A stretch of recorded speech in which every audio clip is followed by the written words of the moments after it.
નમસ્તે વિદ્યાર્થી મિત્રો, હું ધારા બકરાણીયા મારા ઓનલાઈન ક્લાસરૂમમાં ધોરણ 9ના વિદ્યાર્થી મિત્રોનું કમ્પ્યુટર વિષયમાં સ્વાગત કરું છું. તો વિદ્યાર્થી મિત્રો, આપણું ચેપ્ટર 13મું છે, જેનું નામ છે ઇન્ટરનેટનો પરિચય.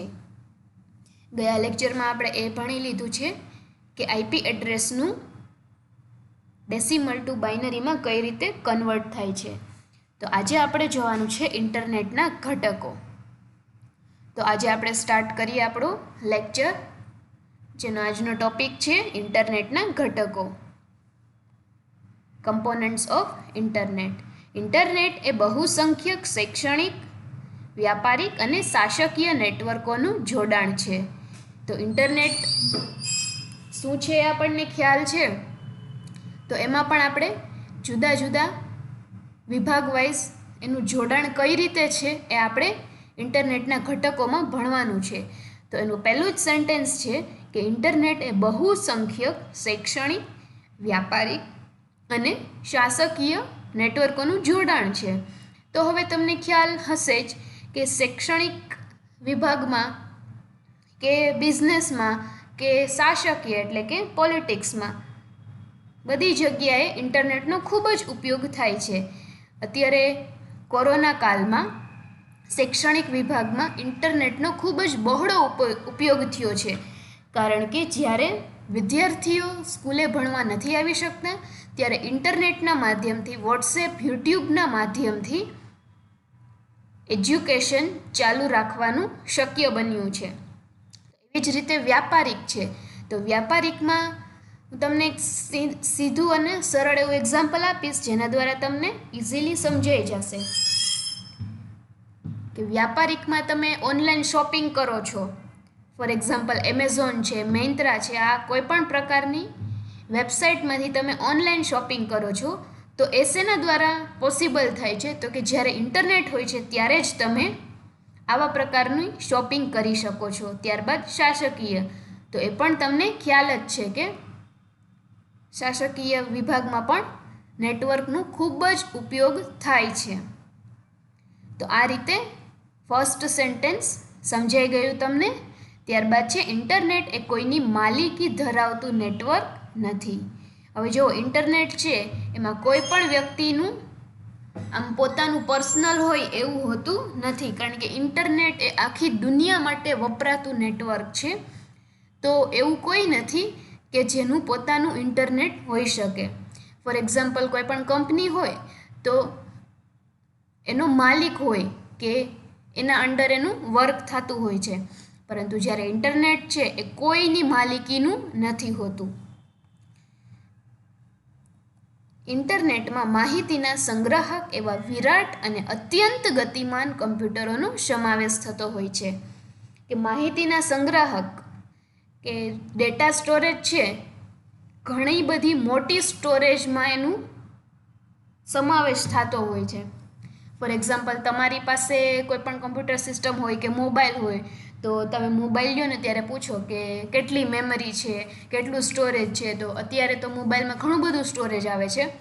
તમારા લોકોના મોબાઈલમાં પણ 16 GB અથવા તો 32 GB, 64 GB આવા જુદા જુદા સ્ટોરેજ ધરાવતા મોબાઈલ હોય છે. તો એવી જ રીતે કમ્પ્યુટરમાં પણ ઘણા પ્રકારના સ્ટોરેજ આવે છે, જે વધારે સ્ટોર થતા હોય એવા અત્યારે ગતિમાન કમ્પ્યુટરોનો સમાવેશ થાય છે. તો આવા કમ્પ્યુટરોને સર્વર તરીકે ઓળખવામાં આવે છે. હવે સર્વર એટલે શું એ ખાસ સમજી લ્યો, કારણ કે એ ખૂબ જ અગત્યનો ટોપિક છે કે સર્વર એટલે શું.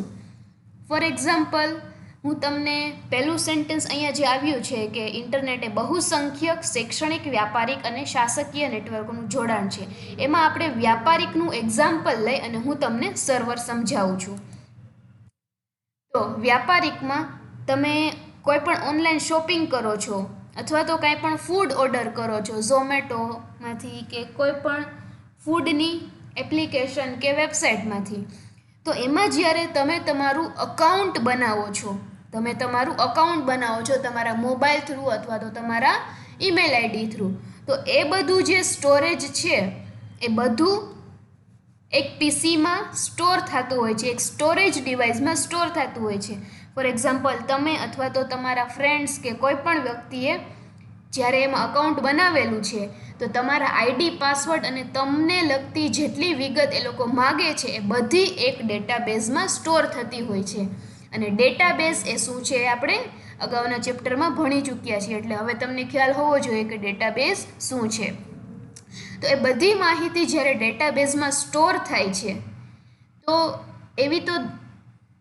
એવી માહિતી તો આપણી એકની નહીં પરંતુ દુનિયાના અનેક વ્યક્તિઓની માહિતી એ ડેટાબેઝમાં સ્ટોર હશે.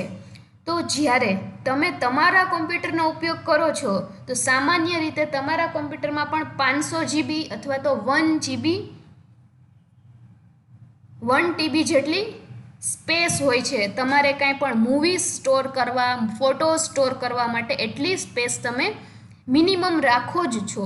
તો જ્યારે આવા મોટી બધી વેબસાઇટ હોય છે એનો ડેટા જ્યારે સ્ટોર કરવાનો આવે ત્યારે તો ઘણી બધી સ્ટોરેજ ડિવાઇસ એટલે કે ઘણા મોટા પ્રમાણમાં સ્ટોર થઈ શકે એવી ડિવાઇસની જરૂર પડે છે. તો એ જે ડિવાઇસ હોય છે એને તમે સર્વર તરીકે ઓળખી શકો છો. તો વિદ્યાર્થી મિત્રો, હવે તમને ખ્યાલ આવી ગયો કે સર્વર શું છે.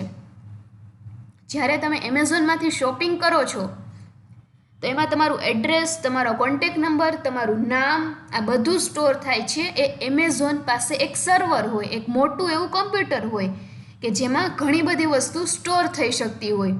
તો એ જે મોટું બધું પીસી મીન્સ કે એક રૂમ જેવડું પીસી ના હોય પણ વધારે સ્પેસ ઓક્યુપાય થતી હોય એવી સિસ્ટમ એ લોકો પાસે હોય કે જેમાં ઘણો મોટો પ્રકારનો ડેટા સ્ટોર થઈ શકે. તો એવા કમ્પ્યુટરને સર્વર કહેવાય છે.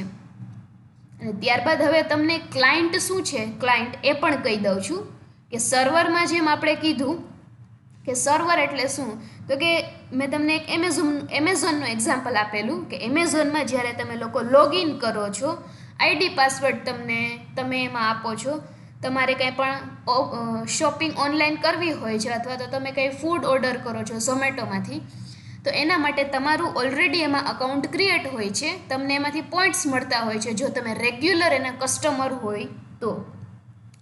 તો આ રીતે જ્યારે એમેઝોન ઝોમેટો સર્વર બને છે ત્યારે તમે જે એની સાથે કનેક્ટેડ છો તો તમે એના ક્લાયન્ટ કહેવાઓ. સમજાય છે વિદ્યાર્થી મિત્રો? કે તમારી જે સિસ્ટમ છે, તમારું જે આઈડી છે એ એમેઝોનના આઈડી સાથે કનેક્ટ થઈ ગયું છે અને એમેઝોન એ સર્વર છે અને આપણે બધા એના ક્લાયન્ટ છીએ. તો હવે તમને ખ્યાલ આવી ગયો હશે કે સર્વર શું છે અને ક્લાયન્ટ શું છે. તો આ રીતે હવે હું તમને કમ્પ્યુટરની ભાષામાં સમજાવું છું કે એક કમ્પ્યુટર હોય, કોઈ પણ લેબમાં ધારો કે 30 કમ્પ્યુટર મૂકવાના છે અને એક એવી ડિવાઇસ મૂકવી છે કે એ બધા પીસીનો ડેટા એક પીસીમાં સ્ટોર થાય. ખાસ સમજજો, ધ્યાનથી સાંભળજો તો જ સમજાશે. 30 પીસી છે અને એક કમ્પ્યુટર એવું મૂકવું છે કે 30 પીસીનો ડેટા એ મોટી સ્ટોરેજ ડિવાઇસમાં સ્ટોર થાય છે. તો એ બધા પીસીને એક સ્ટોરેજ ડિવાઇસ સાથે કનેક્ટ કરવી પડશે બીકોઝ આપણે બધું એની અંદર સેવ કરવું છે. તો હવે તમને ખ્યાલ આવે છે વિદ્યાર્થી મિત્રો? ઓકે. તો એ જે મોટી સ્ટોરેજ ડિવાઇસ છે એ સર્વર થશે અને જે બીજા 30 પીસી છે એને તમે ક્લાયન્ટ કહી શકશો.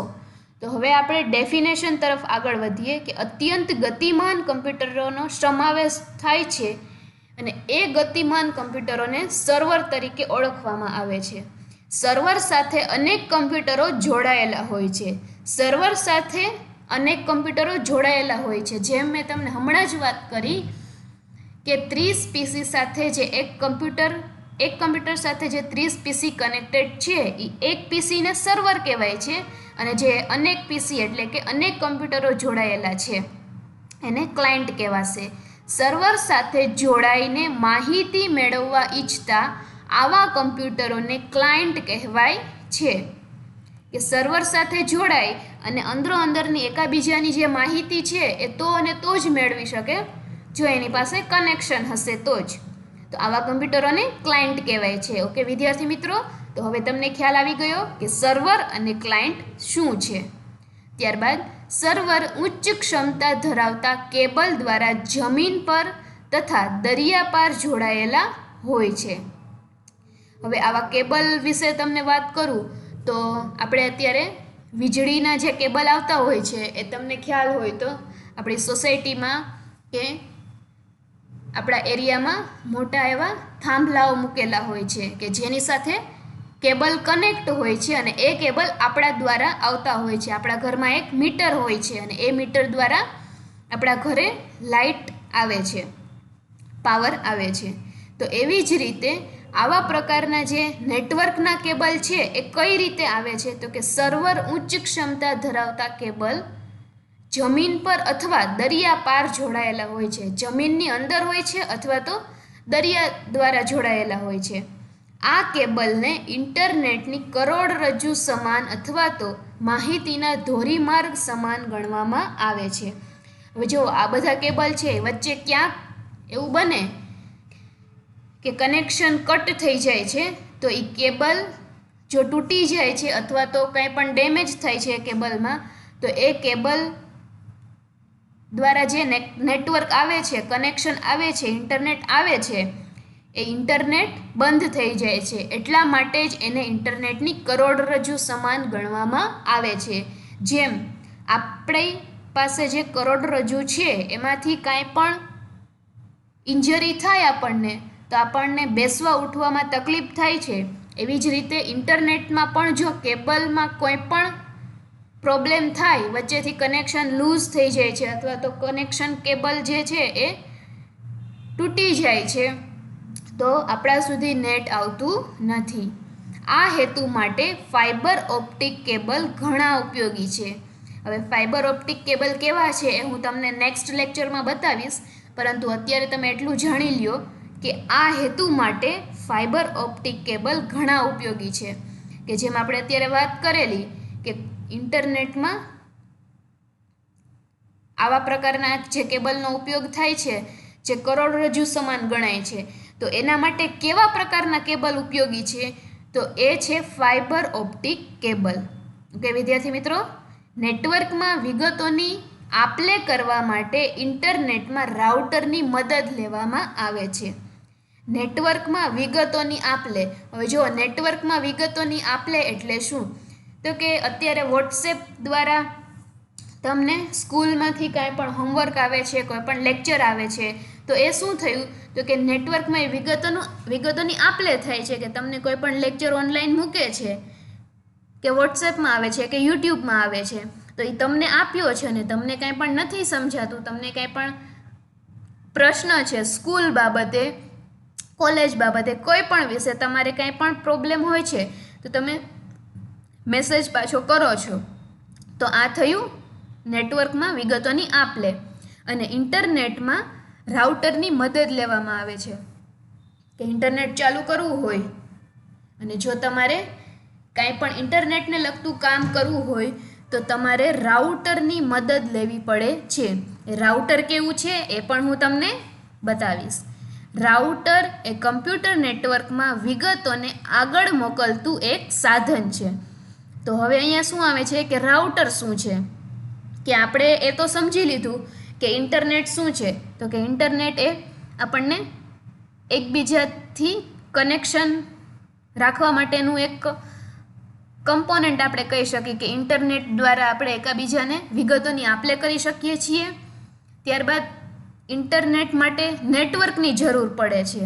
તો હવે નેટવર્ક એકબીજા સાથે કનેક્શન કરવા માટે શેની જરૂર પડે છે તો કે એના માટે રાઉટરની જરૂર પડે છે. તો ત્યારબાદ ટેલિફોન કેબલ જેવા વાયર ધરાવતા માધ્યમો માત્ર એનાલોગ સિગ્નલ સ્વરૂપે માહિતી પરિવહન કરી શકે છે. કે ટેલિફોન જે કેબલ છે એવા વાયરો ધરાવે છે જે ધરાવતા માધ્યમો માત્ર એનાલોગ સિગ્નલ સ્વરૂપે જ માહિતી પરિવહન કરી શકે છે કે એ વાયર દ્વારા જ સિગ્નલ આવે છે. ત્યારબાદ જ્યારે કમ્પ્યુટર ડિજિટલ ચિહ્નો મોકલે છે માટે વિગતોનું પરિવહન કરતાં પહેલાં ડિજિટલ માહિતીનું સ્વરૂપ એનાલોગ સિગ્નલમાં રૂપાંતરિત થવું જરૂરી છે. કે ડિજિટલ માહિતીનું સ્વરૂપ છે એ એનાલોગ સિગ્નલમાં રૂપાંતરિત થાય છે, એમાં કન્વર્ટ થાય છે અને એ ખૂબ જ જરૂરી છે. તે જ રીતે વિગતો મેળવનારના સ્થાને એનાલોગ સિગ્નલનું ડિજિટલ સિગ્નલમાં પરિવર્તન થવું જરૂરી છે. જો વિદ્યાર્થી મિત્રો આ ખાસ ધ્યાનથી સમજજો. એનાલોગ અને ડિજિટલ સિગ્નલ ટેલિફોન કેબલ જેવા વાયર ધરાવતા માધ્યમો માત્ર એનાલોગ સિગ્નલ સ્વરૂપે જ માહિતી પરિવહન કરી શકે છે. તો એનાલોગ અને ડિજિટલ એ આપણે વિદ્યાર્થી મિત્રો ત્રીજા ચેપ્ટરમાં ભણી ચૂક્યા છીએ. તો જે ટેલિફોન જેવા કેબલ ધરાવે છે એમાં માત્ર એનાલોગ સિગ્નલ આવે છે, જ્યારે કોમ્પ્યુટર છે એ ડિજિટલ ચિહ્નો મોકલે છે. તો એના માટે વિગતોનું પરિવહન કરતાં પહેલાં ડિજિટલ માહિતીનું એનાલોગ સિગ્નલમાં રૂપાંતરિત થાય છે. કે કોમ્પ્યુટર છે એ ડિજિટલ છે તો એ પહેલાં ડિજિટલ માહિતીનું એનાલોગ સિગ્નલમાં ટ્રાન્સફોર્મ કરે છે અને એ જ રીતે વિગતો જેને મેળવનાર છે, જે વિગતોને મેળવનાર છે એ સ્થાને એનાલોગનું પાછું ડિજિટલ સિગ્નલમાં રૂપાંતર થાય છે. તો આ પ્રક્રિયાને મોડ્યુલેશન અને ડીમોડ્યુલેશન કહે છે. ખાસ આ ધ્યાનથી સમજી લેજો એટલે તમને સમજાઈ જશે. મોડ્યુલેશન પાર પાડનાર સાધન મોડ્યુલેટર અને મોડ્યુલેશનની વિરુદ્ધ પ્રક્રિયા કરનાર સાધન ડીમોડ્યુલેટર તથા કેટલીકવાર ડિટેક્ટર અથવા ડીમોડ તરીકે પણ ઓળખાય છે. આ બંને પ્રક્રિયા કરી આપતા સાધનને મોડેમ કહે છે. હવે વિદ્યાર્થી મિત્રો ખાસ ધ્યાનથી સમજજો કે રાઉટર શું છે, તો કે કમ્પ્યુટર નેટવર્કમાં વિગતોને આગળ મોકલતું એક સાધન છે. જ્યારે મોડેમ શું છે, તો કે એનાલોગ ડિજિટલ સિગ્નલ માટે વપરાતું સાધન છે. કે એ શું કરે છે, તો કે જ્યાં જે સિગ્નલની જરૂર પડે છે એનાલોગમાંથી ડિજિટલ અને ડિજિટલમાંથી એનાલોગ, એ પ્રકારના સિગ્નલને રૂપાંતરિત કરી દે છે, એને મોડેમ કહેવાય છે. હાલમાં મોટા ભાગના કમ્પ્યુટરોમાં આંતર પ્રસ્થાપિત મોડેમ હોય છે. કે અત્યારે જે લેટેસ્ટ ટેકનોલોજીના કમ્પ્યુટર્સ આવે છે એમાં મોડેમ એમાં ઇનબિલ્ટ હોય છે. ઓકે વિદ્યાર્થી મિત્રો, તો હવે તમને આ સમજાઈ ગયું હશે. તો હવે એક તમને આકૃતિ બતાવું છું કે જેના દ્વારા તમને વધારે ખ્યાલ આવશે. કે આ પર્સનલ કમ્પ્યુટર છે. હવે આપણે કોઈ પણ માહિતી મોકલવી હોય તો એ મોડેમ દ્વારા જાય છે. મોડેમ દ્વારા એટલે કે કોઈ પણ સિગ્નલ, જે પ્રકારના સિગ્નલ જોઈએ છે આપણા કમ્પ્યુટરમાંથી જે વિગત જાય છે એ એનાલોગ છે કે ડિજિટલ છે એ એમાં કન્વર્ટ કરી દેશે અને જે સામેવાળા વ્યક્તિને જે વિગત મળે છે એ એને કયા સ્વરૂપમાં જોઈએ છે એ બધું કામ મોડેમનું છે એ બધું એ કરી દેશે. તો હવે તમને ખ્યાલ આવી ગયો કે ઇન્ટરનેટના ઘટકોમાં શું આવે છે. તો વિદ્યાર્થી મિત્રો, જો આ લેક્ચર તમને ન સમજાણો હોય તો ખાસ ધ્યાનથી સમજી લેજો, કારણ કે આ તમારા માટે ખૂબ જ અગત્યનું છે અને આ તમારે ઇન્ટરેસ્ટિંગનો સબ્જેક્ટ પણ છે. આજકાલ ઇન્ટરનેટનો ખૂબ જ બહોળો ઉપયોગ થાય છે, જેથી તમને આ બધી બાબતે ખ્યાલ હોવો વધારે જરૂરી છે. તો આજનો આપણો ટોપિક હતો ઇન્ટરનેટના ઘટકો, જે અહીં પૂરો થાય છે. અને વિદ્યાર્થી મિત્રો, મારી ચેનલને જો સબસ્ક્રાઈબ ન કરેલી હોય તો કરજો અને મારા વિડીયોને લાઈક પણ જરૂરથી કરજો. ઓકે વિદ્યાર્થી મિત્રો, થેન્ક યુ.